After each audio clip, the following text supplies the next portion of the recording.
Doctor Camilo, usted tiene la palabra. Independencia judicial, reto democrático. ¿Cuál es su opinión? Sí, muy buenos días, pueblo dominicano.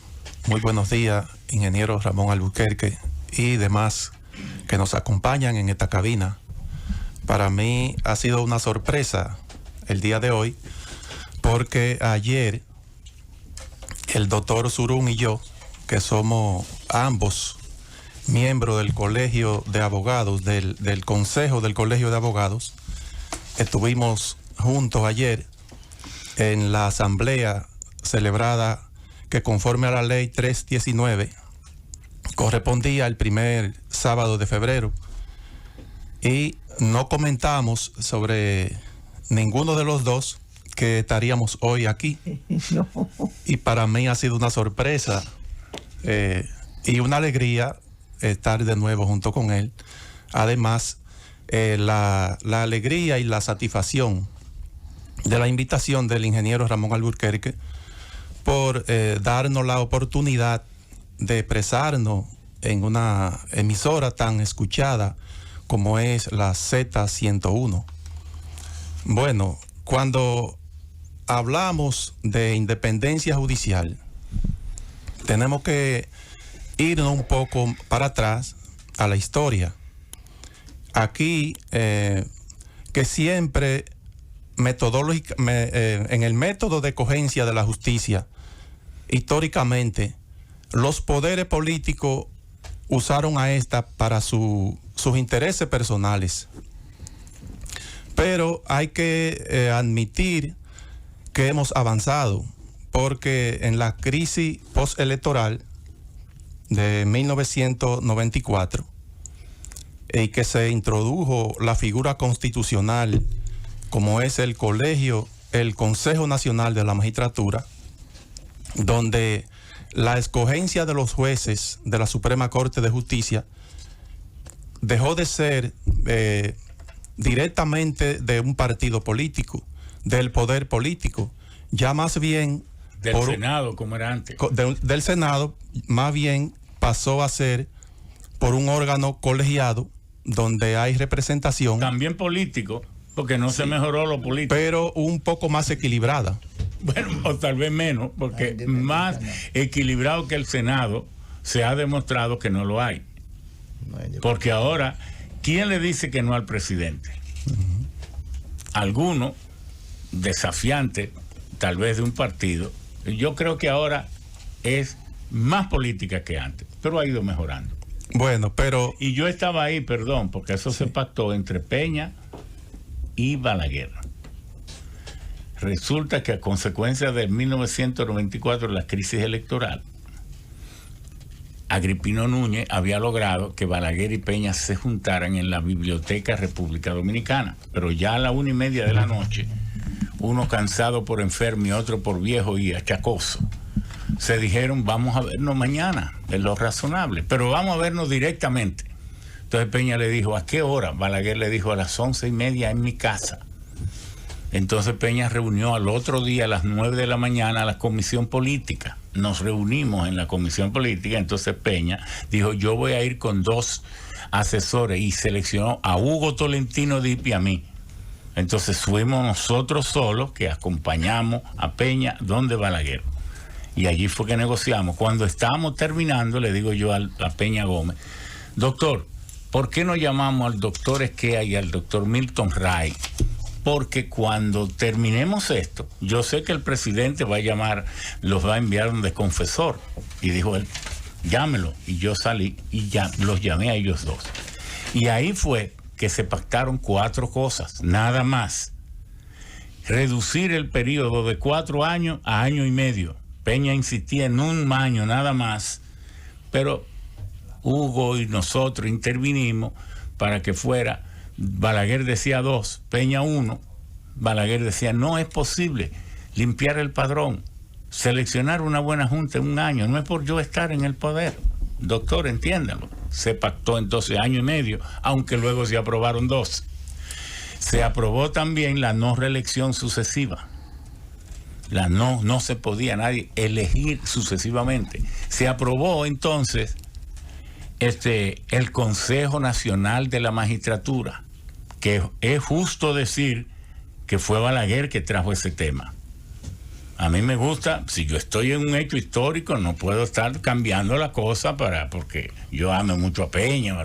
No, Balaguer dijo, mire doctor, ¿usted no cree que este es el momento de introducir el Consejo Nacional de la Magistratura, que Salvador Jorge Blanco quiso crearlo, pero se lo impidieron en el Senado? Y a propósito, yo nunca tuve que ver con eso de Jorge Blanco. Para mí eso fue una gran injusticia, se lo quiero decir a usted. Ese hombre es inocente, eso dijo Balaguer ahí. Entonces se aprobó el Consejo Nacional de la Magistratura y el cuarto punto fue la doble ciudadanía para los dominicanos que vivían fuera.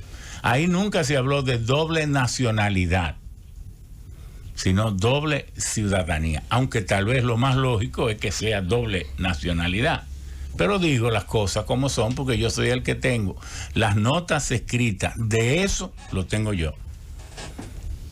Entonces lo conservo como un tesoro para cuando vaya a publicar algunos libros, publicar el original de esas anotaciones. Delante, sí, doctor. Tiene mucho material el ingeniero.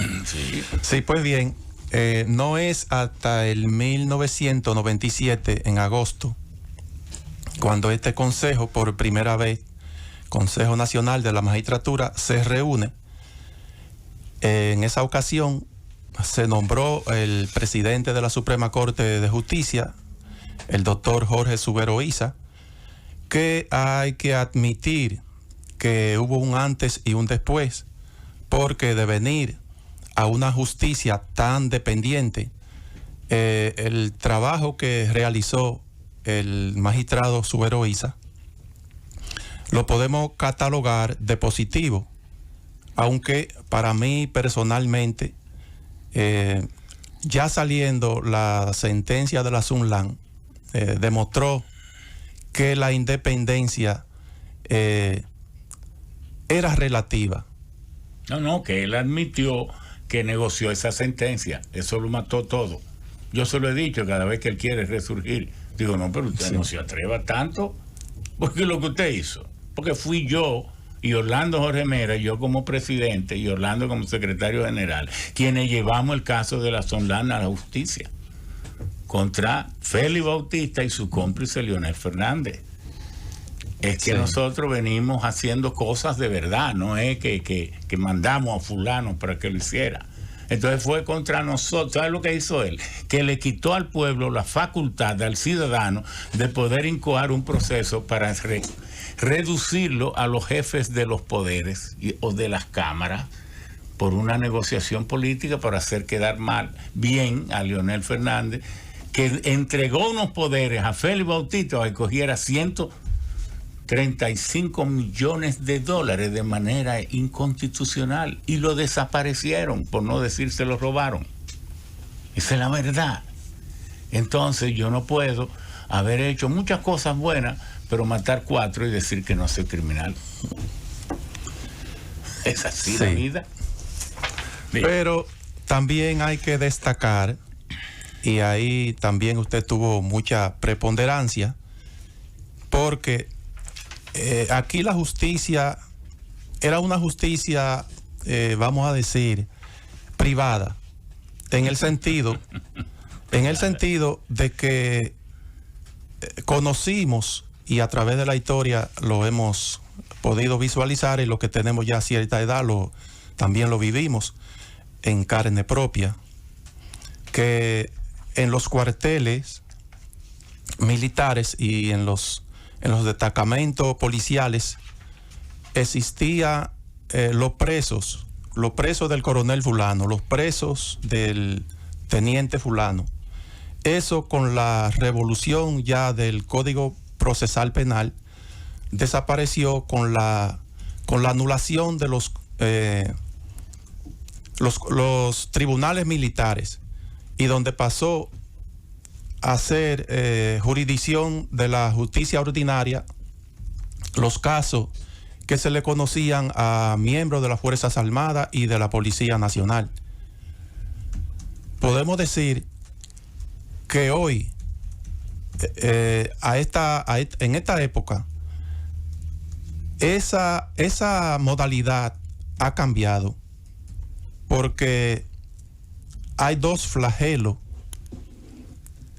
en el quehacer de la cotidianidad dominicana, como es la violencia intrafamiliar y el asunto del narcotráfico.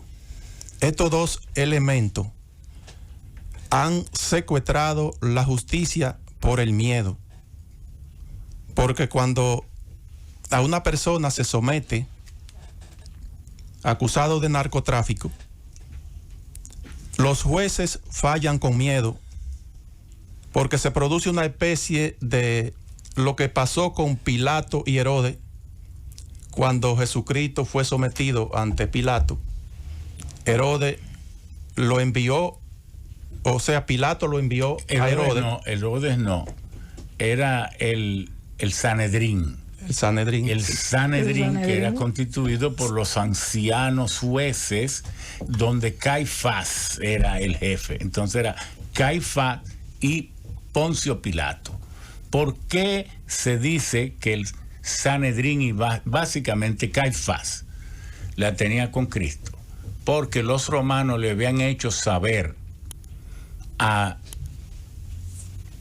Israel, o Judea, como usted quiera entenderlo, que si seguían los levantamientos rebeldes contra el Imperio Romano, ellos le iban a destruir el templo y también iban a cercenar la libertad que le habían dado, porque Roma dejó la misma estructura de poder con Herodes y con el Sanedrín y Caifás ejerciendo el poder.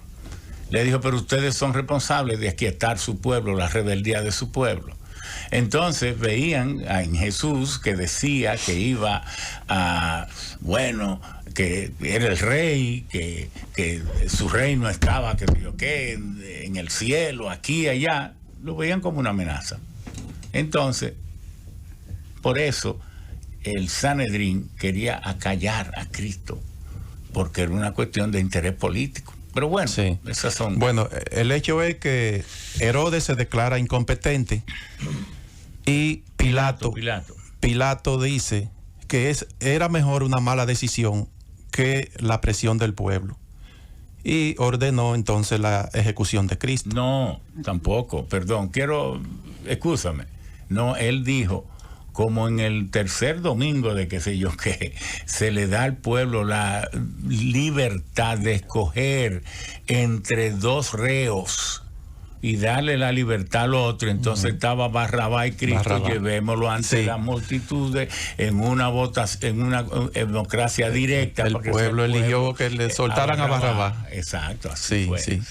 Pues bien, el hecho es que tenemos un órgano que es parte de la política criminal del Estado, la aplicación de la política criminal del Estado. Teníamos dos, pero atinadamente nuestro presidente Luis Abinader disolvió uno, que era el DICAN. Está la DNCD.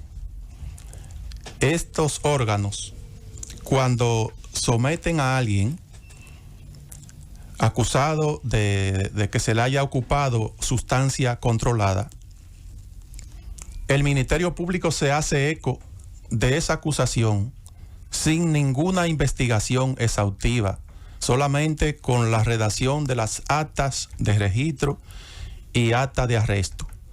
El Ministerio Público se hace eco y lo somete ante los jueces. Los jueces, como le está prohibido la diligencia investigativa, solamente su rol es decidir sobre las cuestiones que se le someten a su consideración. Bueno, pues también se lavan la mano y toman decisiones perjudiciales muchas veces para casos que son invento de ese órgano encargado de perseguir las sustancias controladas. También tenemos que mencionamos el caso de la violencia intrafamiliar, y nosotros queremos hacer la aclaración que trajimos este tema porque soy asiduo oyente de la radio, sigo los periódicos, la televisión, y nunca he escuchado que estos temas se tocan. Y estos son los temas sensibles de la sociedad de abajo que estamos viviendo. Se están dando casos que, aprovechando la protección de la mujer, como es la ley 2497 de 1997, que protege a la mujer y que castiga la violencia intrafamiliar y la violencia en contra de la mujer. Pero esto ha servido para que se cometan injusticias, para que mujeres, cuando quieren despojar al hombre del derecho que le asiste, el derecho económico, ya sea de los hijos, cualquier conflicto personal que no tiene que ver nada con violencia, lo llevan al plano de la violencia para que el hombre quede preso y ella entonces decir que fue agredida y el hombre pierde su derecho, como tenemos muchos ejemplos en Monteplata. Eso creo que el Ministerio Público debe ser más responsable y no aplicar la medicina que conocimos en los campos, como los curanderos. Cuando íbamos donde un curandero, hacía un brebaje, una lata de brebaje, iban 10 o 12 pacientes con diferentes problemas de salud y le daban el mismo brebaje a todos. Entonces, la justicia debe ser más selectiva para darle a cada quien lo suyo. Claro, porque los casos son específicos. Sí, y no pero generalizar. ¿cree usted que esto de la independencia judicial tiene las características de ir encaminándose a consolidarse en el país y que la persecución a la corrupción sea una práctica que se instale de manera permanente? ¿Usted cree que va bien el proceso? Ha cambiado. Hubo un cambio con la designación del Ministerio Público, pero solo la cabeza. La estructura que había se ha quedado intacta. Entonces, hay que reconocer que la cabeza es el órgano más importante, es el miembro más importante, pero cuando la pierna, los brazos y todos los demás miembros del cuerpo no están bien, no basta con que la cabeza esté bien. Para nosotros, los cambios deben seguir, la revolución debe seguir. Qué interesante. Usted plantea que para que el Ministerio Público realmente se constituya en ese ariete histórico tan oportuno para que la persecución a los actos de corrupción que no se dan solo en el Estado allá arriba, sino a distintos niveles, se convierte en un éxito y en un logro institucional para el pueblo dominicano. Hay que seguir profundizando, porque no basta tener una persona como Miriam Germán Brito, sino también hay que en los distintos municipios, provincias. Claro que sí, claro que sí. Tiene que llegar. Claro que sí. No se puede seguir con la misma estructura de antes. Si hay que cambiar leyes, si hay que cambiar la ley del Consejo, si hay que cambiar lo que sea, que se cambie. No todos tendrán su turno. Aquí, para que lo sepan, se le da un tiempo a cada expositor para que cada expositor diga: yo fui a los sabios en la Z, me permitieron desarrollar mis ideas y no fui a una acción filibustera en que todo el mundo preguntaba, todo el mundo opinaba, se armó un reperpero, la gente lo que oyó fue mucha bulla, pero no sabe lo que dijo ninguno. Aquí es distinto. Aquí le damos un tiempo a cada uno de los expositores y todos van a hablar. Sí, el tren judicial en República Dominicana está dividido en 11 departamentos judiciales, los cuales están presididos por un procurador general de corte del Ministerio Público, y 35 distritos judiciales por un procurador fiscal. 35 distritos judiciales, porque son 31 provincias, el distrito nacional, que es un distrito judicial, y 3 provincias que están divididas en distritos judiciales, como es el caso de San Juan de la Maguana, que la Mata de Falfán, que es un municipio de San Juan, tiene su distrito judicial. El caso de San Cristóbal, que Villa Altagracia tiene su distrito judicial.